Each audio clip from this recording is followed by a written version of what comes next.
Good afternoon दोस्तों, कैसे हो आप लोग? तो मैं भी बढ़िया हूँ। तो आज के ब्लॉग की शुरुआत हो रही है दिन से। तो मैं बना रही हूँ मूंग की दाल का फानू और भात। और ये है मेरा किचन। ये है मूंग की दाल का फानू।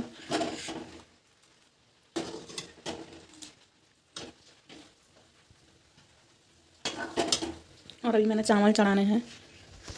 तो दोस्तों आज बहुत तेज़ बारिश लगी हुई है।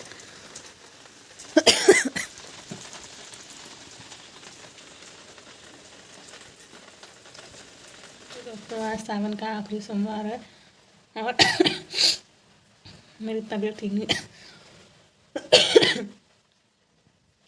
तो दोस्तों तो आज मैं मंदिर नहीं जा पाई और मैंने घर पे ही पूजा करी। दोस्तों मॉर्निंग से कंटिन्यू बारिश लगी हुई है और अभी तक बंद नहीं हुई। और मैंने चावल चढ़ा दिया है और मूंग की दाल का फानू बन चुका है। तो दोस्तों बारिश में कहीं जाना नहीं होता और मुझे खांसी लगी हुई है जोर से। मैं कुछ बोल भी नहीं सकती, मेरी आवाज़ बैठ रही है।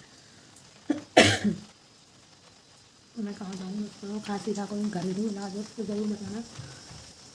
दवाई मैंने खाई, इससे कोई फ़र्क नहीं पड़ा। तो दोस्तों आज की ब्लॉग में इतना ही।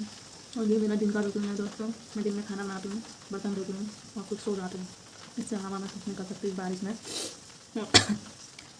तो दोस्तों मिलते हैं नेक्स्ट ब्लॉग में। Bye bye.